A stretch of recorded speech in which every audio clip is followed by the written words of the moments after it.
1990 میں جب صدر غلام اسحاق خان نے وزیر اعظم بینظیر بھٹو کی حکومت ختم کی تو بلوچستان حکومت بھی ساتھ ہی ختم ہو گئی، تاہم ایک بزرگ رہنما کی حیثیت سے اکبر بگٹی کا وقار مستقل طور پر پاکستان میں اب اسٹیبلش ہو چکا تھا۔ اگلے 8-9 برس تک بلوچستان میں سیاسی اتار چڑھاؤ آتے رہے لیکن کوئی نئی بغاوت نہیں ہوئی، تاہم 1999 میں جنرل مشرف چوتھے فوجی حکمران بنے، بلوچستان پھر سے انریسٹ کا شکار ہو گیا۔ اس کی وجہ تھی گیس رائلٹی پر تنازعہ، جھگڑا، اور اس کا مرکز تھا ڈیرہ بگٹی۔ دراصل بگٹی قبائل کی زمینوں پر 4 گیس فیلڈز سوئی، پیرکو، لوٹی اور اچ واقع ہیں۔ ان میں سب سے بڑی گیس فیلڈ سوئی ہے۔ بگٹی قبائل کی زمینوں سے نکالے جانے والی گیس کے عوض قبیلے کے سردار اکبر بگٹی کو سالانہ کروڑوں روپے رائلٹی ملتی تھی۔ اصل نمبرز تو واضح نہیں، لیکن یہ بہت بڑی رقم ہوا کرتی تھی۔ نواب اکبر بگٹی کی ذمہ داری تھی کہ وہ یہ رقم اپنے قبیلے میں تقسیم بھی کریں، تاہم بہت سے لوگ نواب اکبر بگٹی کی تقسیم سے مطمئن نہیں تھے، یعنی وہ سمجھتے تھے کہ انہیں ان کا جائز حصہ نہیں مل رہا۔ ہو سکتا ہے کہ اکبر بگٹی ان لوگوں کو زیادہ حصہ دینا چاہتے ہوں اور اس کے لیے انہوں نے جنرل مشرف سے گیس رائلٹی میں اضافے کی بھرپور ڈیمانڈ شروع کر دی ہو۔ ساتھ میں پریشر کے طور پر انہوں نے ایک اور کام کیا، وہ یہ کہ انہوں نے اپنے علاقوں میں نئی گیس فیلڈز کی تلاش پر پابندی لگا دی، روک دیا حکومت کو۔ حکومت نے ان کے مطالبات نہیں مانے اور صورتحال دوبارہ وائلنس کی طرف جانے لگی۔ اس ناراضگی بھرے ماحول کو 3 جنوری 2005 کے ایک افسوسناک واقعے نے آگ لگا دی۔ اس روز سوئی ہاسپٹل کی ڈاکٹر شازیہ کو ایک کیپٹن نے جنسی زیادتی کا نشانہ بنایا۔ جب اس لڑکی کو انصاف نہیں ملا تو بگٹی قبائل مشتعل ہو گئے۔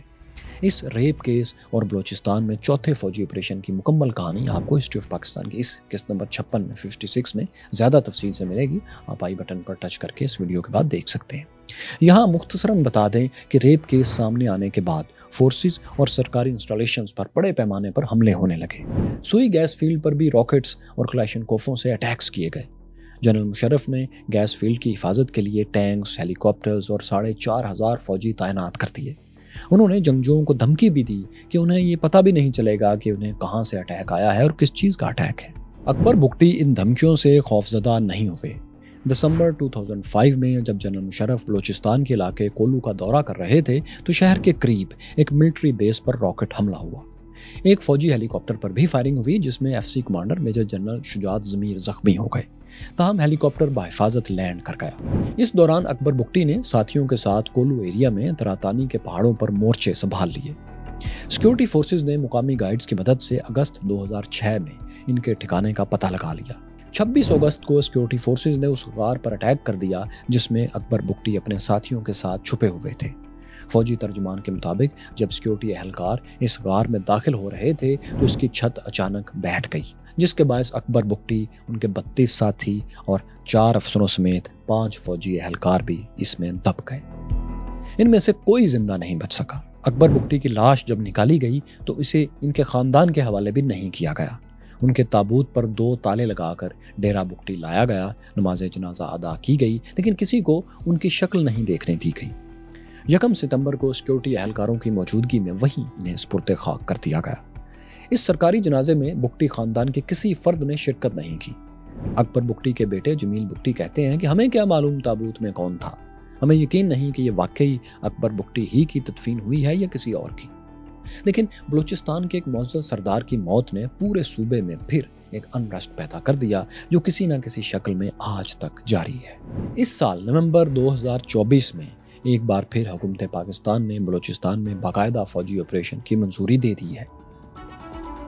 بلوچستان میں سیکیورٹی فورسز کے مقابلے پر کئی ملیٹنٹ بلوچ گروپس ہیں، لیکن 2 بڑی تنظیمیں زیادہ ایکٹیو ہیں۔ پہلی تنظیم بلوچستان لبریشن آرمی BLA ہے اور دوسری بلوچستان لبریشن فرنٹ BLF ہے۔ اس کے علاوہ ایک تنظیم بلوچ نیشنلسٹ آرمی بھی تھی، لیکن دسمبر 2023 میں 2023 میں اس کے سربراہ سرفراز بنگلزئی نے ساتھیوں سمیت سیکیورٹی فورسز کے سامنے سرنڈر کر دیا تھا۔ اب باقی 2 آرگنائزیشنز جو ابھی تک ایکٹیو ہیں ان میں BLA زیادہ طاقتور تنظیم سمجھی جاتی ہے۔ اسے پاکستان کے علاوہ امریکہ اور برطانیہ نے بھی دہشت گرد تنظیم ڈکلیئر کر رکھا ہے۔ یہ تنظیم پہلی بار 1970 کی دہائی میں 1970s کے شروع میں ایکٹیو ہوئی تھی، لیکن جنرل ضیاء الحق کے مارشل لا کے بعد جب مسلح بغاوت ختم ہو گئی تو یہ گروپ بھی منظر سے غائب ہو گیا تھا۔ لیکن سن 2000 میں یہ تنظیم دوبارہ ایکٹیو ہوئی۔